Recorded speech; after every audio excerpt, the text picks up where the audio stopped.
They feed on the tiny plankton particles, a unit that has grown together made of technical, man-made and organic structures. Even the steel anchor has grown a second skin made of living beings. It offers these delicate creatures a solid structure to grow on. They have all made a comfortable home in this sunken world. Not even the lights of the stub disturb any of the wreck inhabitants. New life has been created out of the tragedy of this sunken ship, the ingenious, life-renewing cycle of nature. The Morays are sharing a home. They seem to be exceptionally friendly towards one another, even with this conger eel as their neighbor.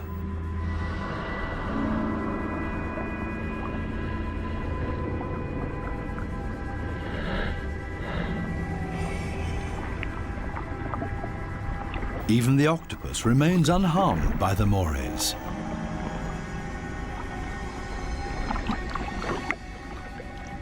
A unique environment made of steel that offers many different opportunities for ocean inhabitants to use it.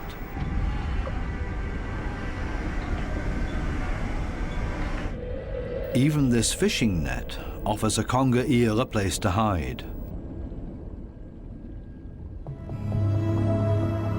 The original destination of the sub is located a bit deeper, a picturesque underwater city full of ancient amphora architecture.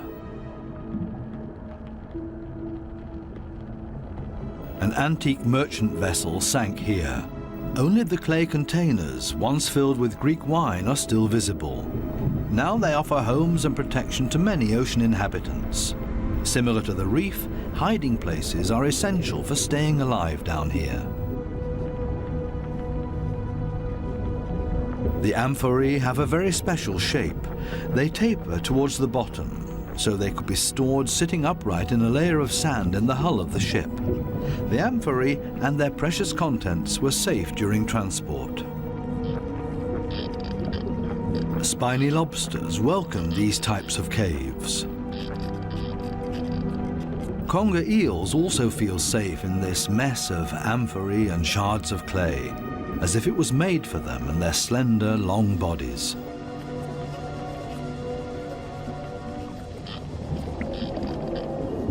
The city of amphorae on the ocean floor provides countless opportunities to observe, disappear, and be unseen.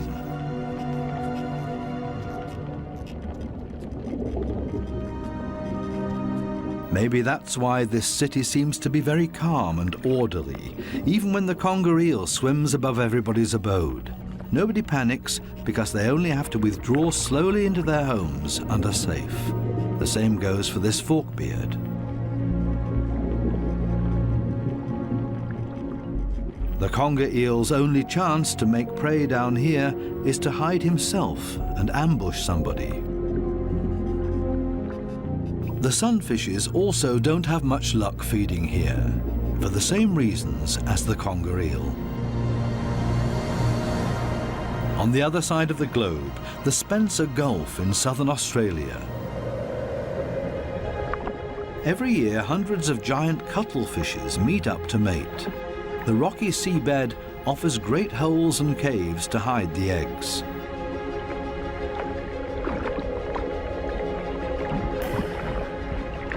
The females are smaller than the males and seem to be a bit shy, keeping their arms tucked tightly together.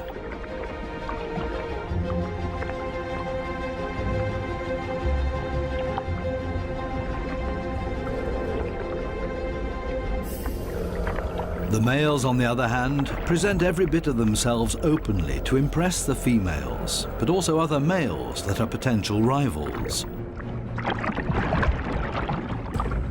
When the going gets tough, it's always a good idea to hide behind the safety of a cloud of ink.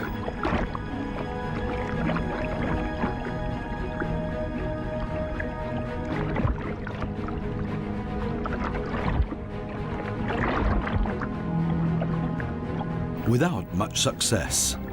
Escape in reverse.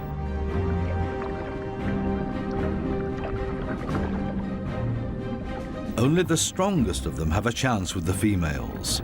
He's a winner and courts his female by changing his color to interesting stripes. She has agreed to mate with him, and they hug tightly. He deposits his sperm package into her mantle opening. Immediately afterwards, she withdraws into one of the caves on the ocean floor in order to avoid courtship from other males, a clear signal.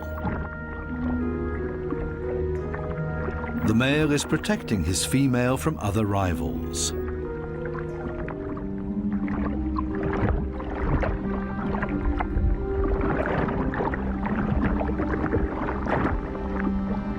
But there's always the unexpected. A so-called sneaker male tries to cut in. This male is much smaller and pretends to be another female by acting like one, very demure and shy.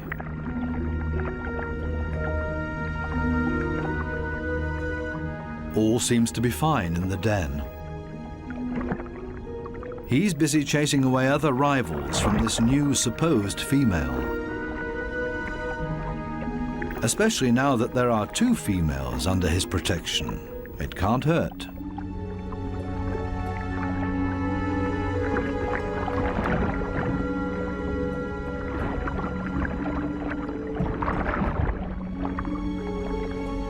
The two supposed females on the bottom below him are getting closer to each other, the sneaker male and the female. They mate in secret, under the protection of the strong male. As soon as the sneaker male is found out, it gets dangerous for him, but he has achieved what he came for and mated with this female. The beatings are nothing compared to the glory of his success. Intelligent strategies and tricks are essential for survival underwater and part of everyday life. A final dive into the magical world of sharks. This spot on a sandbank close to the Bahama Islands has great attraction for these lemon sharks. They come here by the hundreds, and nobody exactly knows why.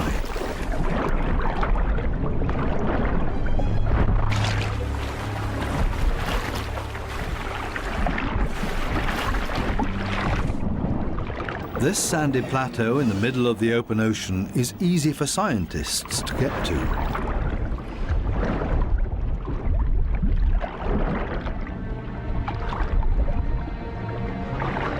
This experiment will show how sharks react to their own reflection.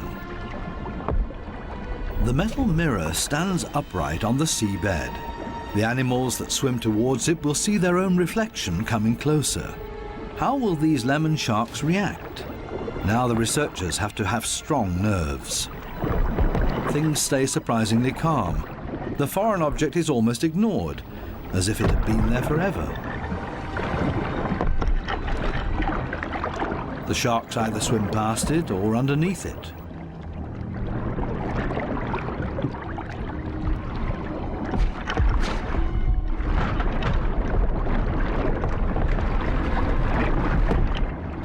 The scientists expected a bit more, and soon the sharks lose all interest in the mirror.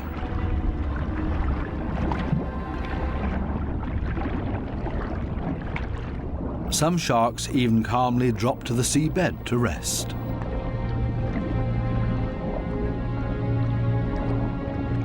The only ones alarmed by this behavior are the remoras that like to keep moving.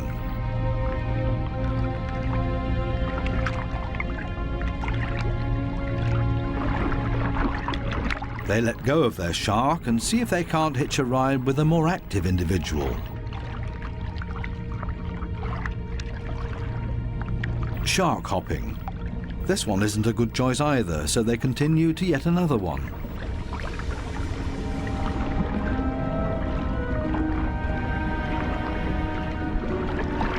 All of a sudden, something happens to the mirror, and the peaceful afternoon on the sandbank changes quickly into the complete opposite. The rope that the mirror is attached to loosens and the mirror falls over.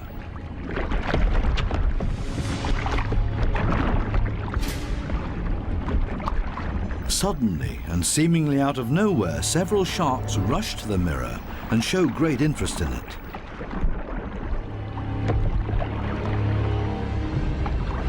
They smell and touch it, and they get more and more excited.